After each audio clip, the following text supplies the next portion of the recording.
अस्सलाम वालेकुम। अज मुझे वीडियो ठाहिण जो मकसद इलेक्शन कैंपेन घट टाइम हुजण करे घणन जगहन ते कोन पहुंची सघिया।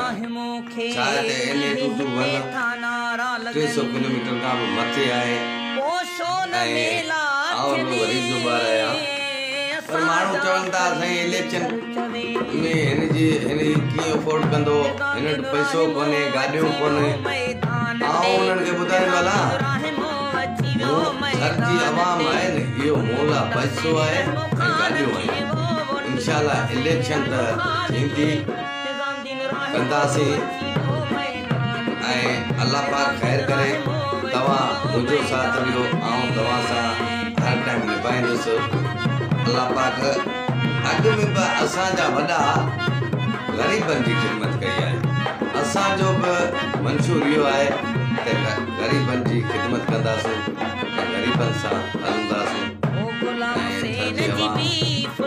अल्लाह ख़ैर करे। असांजे तमन्नाउनि ते पूरो लहंदी, असीं बि उन्हनि जी तमन्नाउनि ते पूरो लहंदासीं। ऐं वधीक तव्हांखे ॿुधाईंदो हलां पाकिस्तान तहरीक इंसाफ जनाब वज़ीर आज़म इमरान खान वज़ीर ख़ारजा मखदूम शाह कुरैशी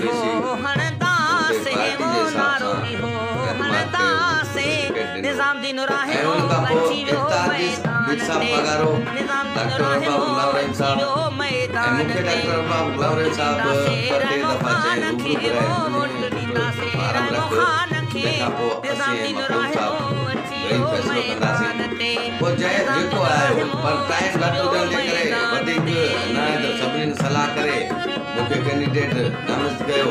हींअर अरबाब अनवर साहब, दिलावर मालकानी, अब्दुल रज़ाक आहे, आली कमरुद्दीन आहे, ये सब मूंसां गॾु आहिनि। बिरादरी या त भले हा हूंदी ज़ाहिर आहे, हर कंहिं हाणे इलेक्शन आहे, तंहिंखां पोइ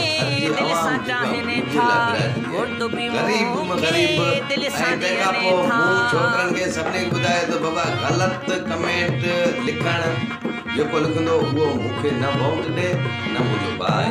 छा आहे त अॻियां बि गादियूं आहिनि, असांजे लाइ इज़त आहे। इलेक्शन आहे, हर कंहिंखे हक़ मिली सघे थो। बाक़ी अल्लाह ख़ैर करे, हर कंहिंजो ख़ैर हुजे ऐं अल्लाह पाक तव्हांखे तौफ़ीक़ ॾींदो तोसां गॾु हलण जी, ऐं मूंखे तौफ़ीक़ ॾे ऐं उन एतमादनि ते पूरो ला। ऐं तव्हां सभिनी जी महिरबानी, वॾा वॾ लख कुर्ब। असांजो टेमो त हलनि पियूं पूरी सॼी ॿिन्ही तालुकनि में, पर आउं बि कोशिश में आहियां इंशाअल्लाह तव्हां सभिनी में पहुची वञे। न त अॻिते पोइते ज़ाहिर आहे टाइम जे हिसाब सां इंशाअल्लाह कोशिश आहे मुंहिंजी त हर माण्हू वटि वञा ऐं हाज़िरी पंहिंजी करायां ऐं कराईंदुसि बि सही इंशाअल्लाह। ऐं हेॾा खावड़ वारे पासे घटि वियो आहियां, छा आहे होॾां की टेमो हुयो, संगत हुई, आउं बि चकर ॾिनो आहे, मूं वरी बि ॾींदुसि इंशाअल्लाह। मूंखे टाइम मिलियो कंहिंखे कोन विसारींदुसि। मुंहिंजी दिलि में थर पूरी आहे ऐं थर इंशाअल्लाह रहंदी। ऐं जीअं इमरान खान वज़ीर आज़म पाकिस्तान तहरीक इंसाफ, ऐं जीअं शाह महमूद कुरैशी,